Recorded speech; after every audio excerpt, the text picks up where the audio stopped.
Hello students, prepare IAS coaching के YouTube channel पर आपका स्वागत है। स्पेक्ट्रम की सीरीज हम लोग कंप्लीट कर रहे हैं और इस स्पेक्ट्रम की सीरीज में हम लोगों ने अब तक 4 चैप्टर कर लिए हैं। आज 5वां चैप्टर है। आप लोगों को क्वेश्चन पेपर भेज दिया गया है और अब हम इसका सॉल्यूशन डिस्कस करेंगे। एक ध्यान देने वाली बात यह है कि चैप्टर नंबर 6 और चैप्टर नंबर 7 जो है वो सोशल रिफॉर्म मूवमेंट पर है। ठीक है, तो आप ये दोनों चैप्टर, चूंकि कल संडे भी है, तो आप दोनों चैप्टर तैयार कर लीजिए। मंडे और ट्यूसडे को 6 और 7 चैप्टर दोनों को मिला करके हम आपको क्वेश्चन सेंड करेंगे। यानी कि टोटल 30 क्वेश्चंस के अराउंड बन रहे हैं। तो 2 दिन में हम डिस्कस करेंगे इसको, या कोशिश करेंगे 1 दिन में हो जाता है तो बहुत अच्छी बात है। बट द थिंग इज, आप इसको 6 और 7 यानी कि नेक्स्ट 2 चैप्टर आप एक साथ तैयार करिएगा, सोशल रिफॉर्म मूवमेंट, क्योंकि पूरा एक टॉपिक है जो तैयार हो जाएगा आपका। ठीक है, तो ये आपके लिए इंपॉर्टेंट इंफॉर्मेशन थी। अब हम लोग स्टार्ट करते हैं question number 1। Which of the following is true regarding 1857 revolt? Number 1, there was no unity between Hindus and Muslims in the revolt. Point number 2, revolt was spread to all over India. Point number 3, rebels directly marched to Delhi from Meerut to restore the pre-British world of 19th century. ठीक है, 18th century, sorry. तो देखिए, पहला point ये कह रहा है कि हिंदूज और मुस्लिम्स में कोई यूनिटी नहीं थी। ये कहना गलत है। 1857 के रिवोल्ट में सबसे खास बात ये थी कि हिंदू मुस्लिम यूनिटी बहुत अच्छी दिखाई दी थी। ठीक है, अब आते हैं दूसरे पॉइंट पर। Revolt was spread to all over India. नहीं, जो इंडिया का ईस्टर्न पार्ट है, ईस्टर्न पार्ट है और जो वेस्टर्न पार्ट है, यहां पर 1857 के रिवोल्ट को नहीं देखा जा पा रहा है, तो ऑल ओवर इंडिया ये स्प्रेड नहीं करता। तीसरा, rebels directly march to Delhi from Meerut. जी, जो क्रांतिकारी थे वो दिल्ली से मेरठ की तरफ गए थे और प्री ब्रिटिश जो कंडीशंस थी शासन की, उसको एस्टैब्लिश करना चाहते थे। तो तीसरा पॉइंट सही है, तो इसमें आप सी लगा सकते हैं। Question number 2, V D Savarkar called 1857 revolt as first war of Indian independence. Dr. R.C. Majumdar does not consider 1857 revolt as the first war of Indian independence. ठीक है, देखिए, which of the statement given are not correct? Not correct बताना। तो पहला है, VD Savarkar ने 1857 के revolt को first war of Indian independence कहा। ठीक है, वीडी सावरकर ने किताब लिखी थी इंडियन वॉर ऑफ इंडिपेंडेंस, उसमें उन्होंने 1857 की वॉर को फर्स्ट वॉर ऑफ इंडिपेंडेंस कहा था। पहला स्टेटमेंट तो सही है। दूसरा, R C Majumdar does not consider 1857 revolt as first war of independence. देखिए, आरसी मजूमदार की एक बहुत ही इंपॉर्टेंट कोट है जिसमें वो ये कहते हैं कि it was neither first nor Indian nor war of independence. यानी कि ना तो ये पहली थी, ना भारतीय थी, ना स्वतंत्रता संग्राम था। तो ये बात भी सही है कि इन्होंने इसको Indian war of independence, first war of independence नहीं माना है। तो क्वेश्चन है कि दोनों में से कौन सा सही नहीं है। चूंकि दोनों सही है तो आप डी लगाइए। अब आते हैं क्वेश्चन नंबर 3 पर। Consider the following statements about 1857 revolt. 1857 के रिवोल्ट की बारे में निम्न तथ्यों पर विचार कीजिए। Number 1, general Bakht Khan led the revolt in Kanpur. नहीं, जनरल बख्त खान जो है उन्होंने बरेली में रिवोल्ट को लेड किया था, ना कि कानपुर में। तो पहला स्टेटमेंट गलत है। Number 2, Begum Hazrat Mahal took over the reins of Lucknow when the rebellion broke out. जी हां, बेगम हजरत महल ने रिबेलियन के समय ऐसा किया था। तो सेकंड स्टेटमेंट तो बिल्कुल सही है, फर्स्ट स्टेटमेंट गलत है। तो ओनली 2 यानी कि बी लगाइए। Question number 4, consider the following statements related to revolt of 1857।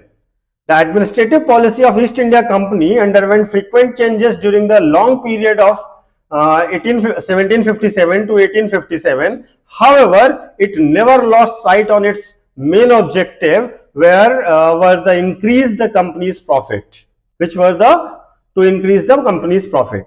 यानी कि 1757 से 1857 तक के पीरियड में ईस्ट इंडिया कंपनी की पॉलिसीज में बहुत चेंजेस हुए, लेकिन इन सब चेंजेस के बावजूद भी ईस्ट इंडिया कंपनी का जो मेजर फोकस था to maintain profit of the company वो रहा। तो पहला स्टेटमेंट बिल्कुल सही है। वो सब चीजों में एक बात का ध्यान हमेशा रखते थे कि कंपनी को फायदा होता रहे, कंपनी अच्छे से काम करती रहे। नंबर 2,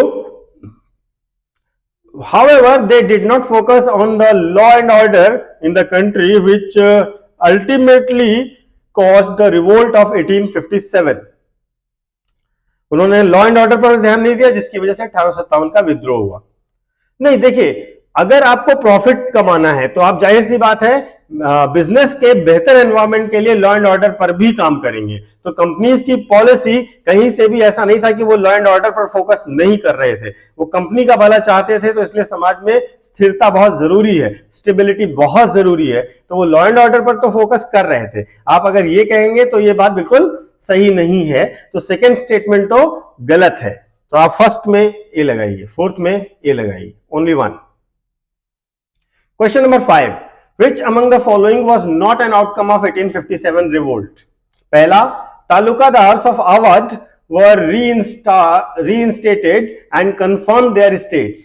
देखिए, तालुकादार्स शुरुआत में जरूर सपोर्ट करते हैं थोड़ा बहुत 1857 के रिवोल्ट को, लेकिन ब्रिटिशर्स ने उन्हें प्रॉमिस किया था कि उन्हें वापस सारी चीजें दे दी जाएंगी और पूरी सुविधाएं दी जाएंगी, और इस वजह से वो लॉयल हो गए थे टुवर्ड्स ब्रिटिशर्स। ठीक है, तो पहला स्टेटमेंट सही है। लखनऊ में काल्विन तालुकेदार्स कॉलेज है, अगर आपको ध्यान हो। ठीक है, लखनऊ यूनिवर्सिटी के सामने। Point number 2, the control of Indian administration was transferred from East India company to the British crown. 1857 के रिवोल्ट के बाद ईस्ट इंडिया कंपनी से पावर चला गया था ब्रिटिश क्राउन के पास। ये बिल्कुल सही और एस्टैब्लिश्ड फैक्ट है, आपको भी ये बिल्कुल क्लियर होगा। Board of control was established for effective control of affairs of British crown in India. British crown में के कामों को कंट्रोल को बेहतर करने के लिए बोर्ड ऑफ कंट्रोल की स्थापना की गई। नहीं, देखिए, बोर्ड ऑफ कंट्रोल 1787 में बना था और 1857 में यानी कि 1857 के बाद खत्म कर दिया गया था, इसलिए secretary of state to India Britain में एस्टैब्लिश कर दिया गया था। तो ये स्टेटमेंट तो गलत है। Last statement, association of Indians in the task of legislation. जी, फिर इसके बाद एक एक्ट ला करके इंडियंस को सिंबॉलिकली पार्टिसिपेट करने का अधिकार दिया गया। तो इसमें क्लियर हो गया, जब सी ही गलत है तो कोई क्वेश्चन, कोई प्रॉब्लम बनती नहीं है। तो which of the following are not an outcome of 1857 revolt, आप सी पर टिक करेंगे। ठीक है, this one is correct. Question number 6. After 1857 the authority over India was to be wielded by the Secretary of State for India alone, previously held by the directors of the company and the board of control. देखिए, 1857 के बाद Britain में secretary of state to India की post बनाई गई और इसके समर्थन के लिए, इसके सहायता के लिए एक इंडियन काउंसिल बनाई गई थी। ठीक है, और ये सब ब्रिटिश पार्लियामेंट के लिए रिस्पॉन्सिबल होते थे। एक रिस्पॉन्सिबल इंडियन मिनिस्टर भी ब्रिटिश कैबिनेट में नियुक्त किया गया था। तो ये कहना कि केवल सेक्रेटरी ऑफ इंडिया के पास थी, ये बात गलत है। दूसरा, the imperial legislative council formed as a result of Indian council act of 1861 possessed the real powers. देखिए, 1861 के इंडियन काउंसिल एक्ट ने इंपीरियल लेजिस्लेटिव काउंसिल का गठन किया था, ये बात सही है, लेकिन it didn't have real powers. Real powers तो पाने में हम लोग को बहुत समय लग गया था, तो इसलिए यहां पर केवल आप सुन सकते थे, डिबेट भी नहीं कर सकते थे, क्वेश्चन भी नहीं कर सकते थे, तो इसका कोई रियल पावर से रिलेशन नहीं था। तो ये दोनों ही गलत हैं और आपसे पूछा गया है चूज द इनकरेक्ट वन, तो दोनों ही गलत हैं, तो आप बोथ 1 and 2 लगाइए। Question number 7. Consider the following statements with regard to the expenditure pattern of East India Company. East India company के खर्चों के तरीकों के हिसाब के बारे में आप निम्न स्टेटमेंट पर विचार कीजिए। Number 1, the share of expenditure on army was very high. ठीक है, बिल्कुल सही बात है। Number 2, the salaries and pensions of East India Company officials were amongst the highest in the world and largely untaxed. Yes, बिल्कुल सही है। Point number 3, large portions of revenue were reserved for expenditure on health, education and agriculture। Revenue का पैसा वो अपने profit में रखते थे, सेना के मेंटेनेंस में काम करते थे और बिजनेस के लिए काम करते थे। उनको इंडिया की हेल्थ, एजुकेशन और एग्रीकल्चर से कोई लेना देना नहीं था। तो थर्ड स्टेटमेंट गलत है, इसलिए आप इसमें ए लगाइए 1 and 2।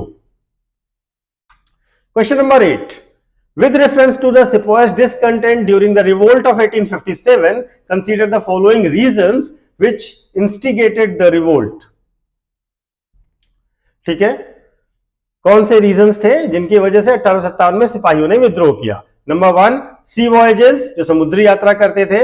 Number 2, lesser emoluments compare to British counterparts, British जो सैनिक उनके समकक्ष सैनिक होते थे उनके बदले उन्हें कम वेतन और भत्ते दिए जाते थे। नंबर 3, रेशियल डिस्क्रिमिनेशन, यहां पर रेशियल डिस्क्रिमिनेशन होता था, काले गोरे का भेद होता था। और चौथा, सेकुलर कैरेक्टर ऑफ ब्रिटिशर्स। देखिए, ब्रिटिशर्स का सेकुलर कैरेक्टर तो नहीं था, ठीक है, वो ज्यादातर कन्वर्जन और आप देखेंगे मिशनरी एक्टिविटीज उन सबको अलाउड करते हैं, तो सेकुलर कैरेक्टर जैसा कुछ भी ब्रिटिशर्स में था ही नहीं।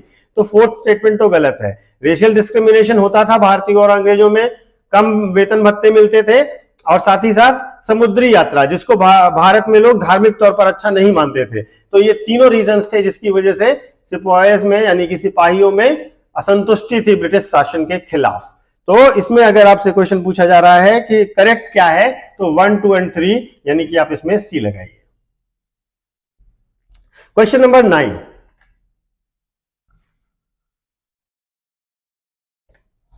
with reference to economic impact of colonial era, which among the following was not correct? Economic impact की बात करनी है। नंबर 1, मोनोपोलिस्टिक ट्रेड कंट्रोल, यानी कि व्यापार पर एकाधिकार था, ठीक है। नंबर 2, एक्सपेंशन ऑफ रेलवेज, अंग्रेजों ने रेलवेज का बड़ा विस्तार किया था, आपको पता होगा।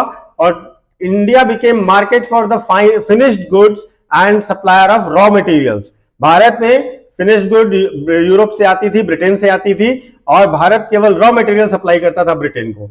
ये बात भी सही है। और इंडस्ट्रियल रिवॉल्यूशन इन इंडिया, नहीं, अंग्रेजों ने भारत का डी इंडस्ट्रियलाइजेशन किया था, ना कि इंडस्ट्रियल रिवॉल्यूशन। तो आपको इसमें तो कोई शक नहीं होगा, आप डी लगा सकते हैं। Question number 10, which among the following regions were predominantly involved in the revolt of 1857? 1857 के रिवोल्ट में कौन कौन से रीजन्स थे जो अच्छे से भाग लिए, पार्टिसिपेट किए? पहला है मैसूर, दूसरा है अवध, तीसरा है सतारा। देखिए, मैसूर तो अपनी प्रॉब्लम्स में ही उलझा हुआ था, मैसूर ने कोई भी एक्टिव पार्टिसिपेशन नहीं किया था। अवध और सतारा ने जरूर एक्टिव पार्टिसिपेशन किया था। तो आप इसमें 1 and 2 सही है, तो आप ए लगाइए। Question number 11, with reference to revolt of 1857 consider the following pairs. Number 1, Delhi. Delhi में लेफ्टिनेंट विलोबी, इसके साथ जॉन निकोलसन थे, ठीक है, जो मेजर पर्सन थे। कानपुर वाला रिवोल्ट जो सप्रेस किया गया था, वहां पर ह्यूज व्हीलर थे, कॉलिन कैंपबेल थे। लखनऊ में हेनरी लॉरेंस थे, साथ ही साथ ब्रिगेडियर इंग्लिश थे। और इसके साथ साथ झांसी में ह्यूज रोज थे, ठीक है। तो ये तीनों सही हैं, तो आप इसमें डी लगाइए, ऑल ऑफ द अबव।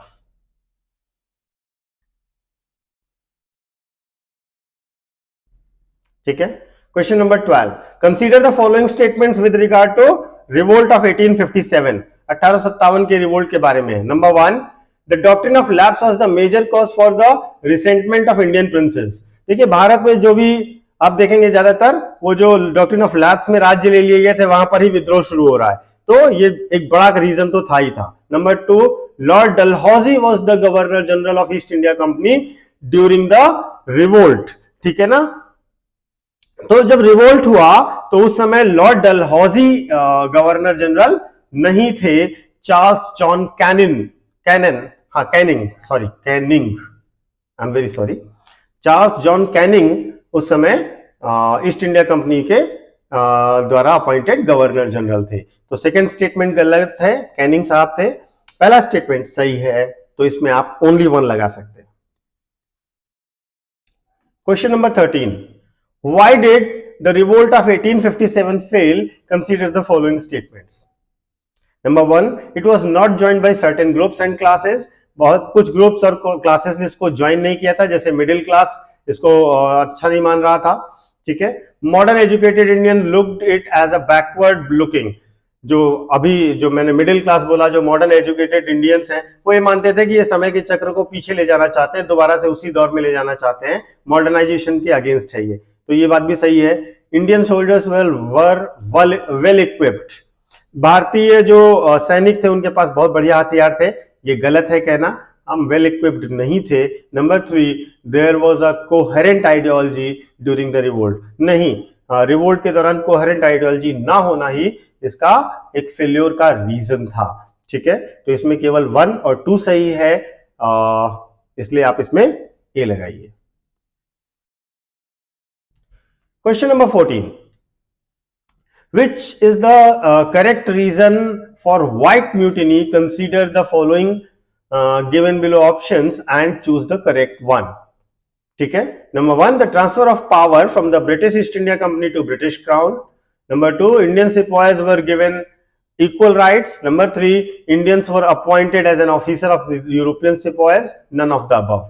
देखिए, जब 1857 का विद्रोह होता है और उसके बाद ईस्ट इंडिया कंपनी से पावर ट्रांसफर होता है ब्रिटिश क्राउन को, तो जो यूरोपियन फोर्सेस थे ईस्ट इंडिया कंपनी के, वो इस बात से नाराज थे और इसको फेवर नहीं कर रहे थे। तो इसमें जो है पहला वाला जो ऑप्शन है, transfer of power from the British East India company to British crown, that was the cause of white mutiny. अब आते हैं क्वेश्चन नंबर 15 पर। Consider the following impacts of the revolt of 1857। Number 1, British Crown took over the East India Company. Number 2, the army was reorganized and European presence was increased. Number 3, racial hatred deepened. Number 4, company rule was remained intact. देखिए, 1857 के revolt में ये बात अब तक के discussion में आपको क्लियर हो गई होगी कि जो ईस्ट इंडिया कंपनी थी उसके रूल को खत्म कर दिया गया, अब ये ब्रिटिश क्राउन के हाथ में चला गया, ठीक है। तो फोर्थ स्टेटमेंट तो गलत है। रेशियल जो हेटर्ड थी वो बहुत बढ़ गई थी, अब अंग्रेजों को असुरक्षा फील हो रही थी और भारतीयों को उन्हें ट्रस्ट नहीं रह गया था। आर्मी रीऑर्गेनाइज की गई, जो प्रपोर्शन था ब्रिटिश सैनिकों का और इंडियंस का उसे चेंज किया गया और ब्रिटिश क्राउन ने ईस्ट इंडिया कंपनी से शासन अपने हाथ में ले लिया, ठीक है। तो पहला, दूसरा और तीसरा सही है और चौथा गलत है, तो आप इसमें सी लगाइए, ठीक है। तो इस तरह से क्वेश्चन नंबर 15 तक हमने कर लिया और ये चैप्टर नंबर 5 के क्वेश्चंस थे। अगर आपको कोई डाउट है, आपकी कोई क्वेरी है, तो आप क्वेश्चन पूछ सकते हैं कमेंट बॉक्स में कमेंट करके। अगर आपको लगता है कि बेहतर है तो आप लाइक और कमेंट भी कर सकते हैं, मर्जी आपकी। और इसके साथ साथ आपको एक चीज और दोबारा से रिमाइंड करा देता हूं, चैप्टर नंबर 6 और चैप्टर नंबर 7 दोनों को एक साथ पढ़िएगा। मैं कोशिश करूंगा कि दोनों का टेस्ट एक साथ हो, नहीं तो मैं उसको 2 पार्ट में कर दूंगा, लेकिन आप पढ़िएगा दोनों को एक साथ। एक फ्लो में पूरा कॉन्सेप्ट क्लियर होना चाहिए, एक फ्लो में पूरी थ्योरी क्लियर होनी चाहिए। तो आप सोशल रिफॉर्म मूवमेंट्स हैं, पूरे मूवमेंट्स को एक साथ पढ़िएगा अच्छे से, ठीक है। तो नेक्स्ट टेस्ट आपको मंडे को मिलेगा। अभी आपके पास कल का समय भी है और मंडे की शाम तक का समय है, तो 2 दिन का समय है। आप 2 चैप्टर पढ़ लीजिए, बहुत अच्छा रहेगा, ठीक है। Thank you so much.